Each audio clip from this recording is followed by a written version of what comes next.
Alors, une actu sur Android. J'ai trouvé le mode nuit d'ailleurs, regardez, hop, ça c'est le mode normal, et le mode nuit. Je préfère moi les trucs avec mode nuit. Ça fait moins mal aux yeux. Alors, ne branchez surtout pas votre maison à votre voiture si vous ne voulez pas faire sauter la garantie. Hein? Quoi? Alors, ça m'intrigue là, ce titre. Utiliser la batterie d'une Tesla pour alimenter sa maison. Ah oui, d'accord, peut faire sauter votre garantie. Cet usage domestique est en effet interdit dans les conditions générales d'utilisation. Certains utilisateurs ont en effet découvert que leur garantie avait été annulée après avoir utilisé leur batterie de façon inappropriée. Mais comment ils font? Parce qu'il n'y a pas de V2G normalement sur les Tesla. Surtout sur les Model S. Une situation qui évoluera dans le futur, Tesla ayant annoncé l'arrivée de la charge bidirectionnelle dans de futurs modèles, hein. Bon, je vais vous passer l'intro parce que comme d'habitude sur ce genre de site, ça blablate beaucoup. Alors, aux États-Unis, certains utilisateurs de Tesla ont réussi à utiliser la batterie de leur voiture électrique pour alimenter une maison.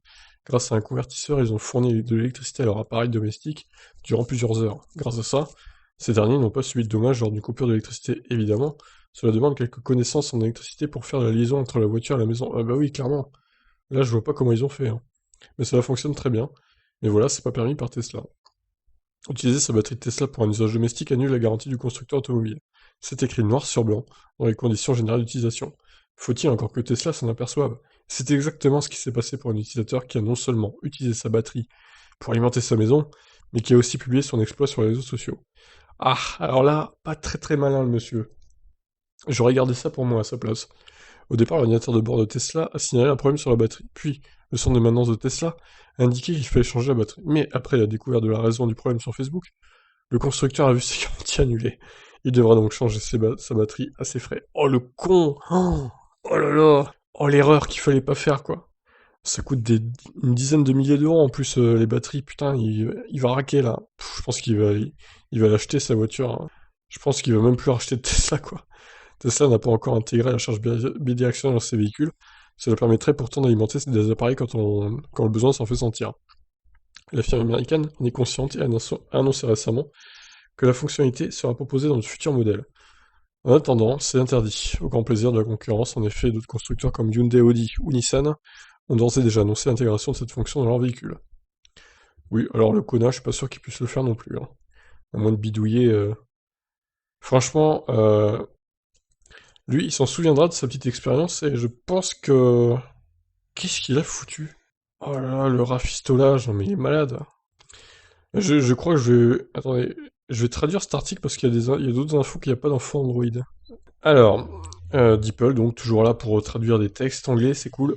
Alors ça, on l'a lu, du coup, il suffit de brancher un onduleur de 2000 watts à la batterie de 12 volts de votre voiture. Sérieux? Putain. Comme le souligne le hacker Tesla Green, il est préférable de se connecter au système 12 volts par l'intermédiaire du penthouse situé sous le siège arrière. Penthouse, je pense que c'est pas très bien traduit là. Grâce à l'architecture basse tension, vous pouvez obtenir l'énergie de la batterie principale et alimenter plusieurs appareils de l'onduleur. Ah ouais, putain. C'est un point sur lequel beaucoup plus de propriétaires de Tesla se sont penchés dernièrement suite à des conditions climatiques difficiles dans certaines régions des États-Unis qui ont provoqué des coupures de courant. Le propriétaire de Tesla, Bob Schatz, a décrit sa propre installation dans un post sur le groupe Facebook du Tesla Owners Club Portland. Donc, si vous n'avez plus d'électricité à cause de la tempête, vous pouvez alimenter certaines parties de votre maison à partir de votre voiture. Ici, j'utilise un onduleur de 2000 watts de Harbor Freight pour 170 $. Connectez-vous à votre batterie 12 volts donc.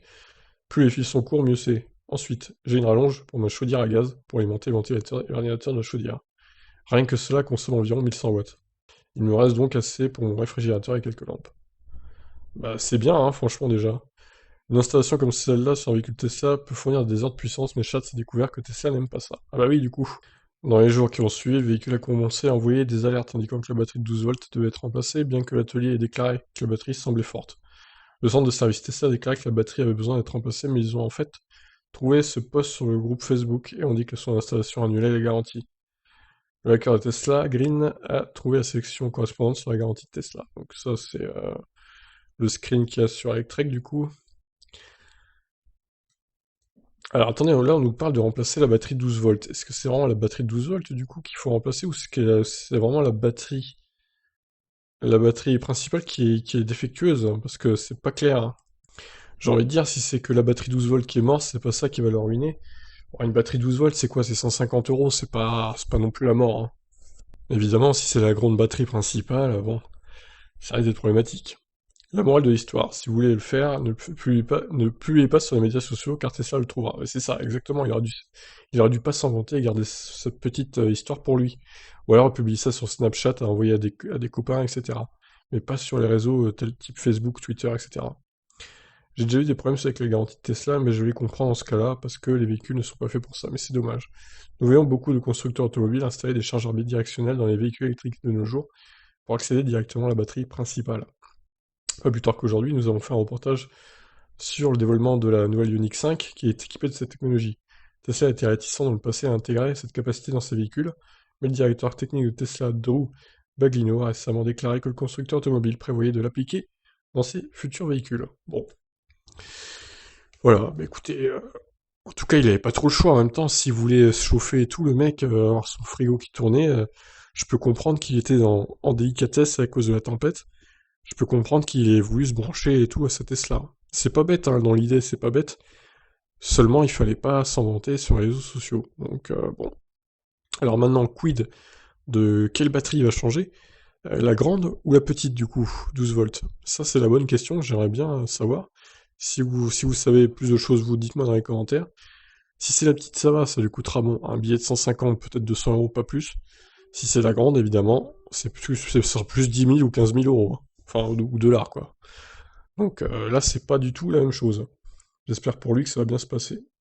Je vous laisse réagir. Ciao, ciao.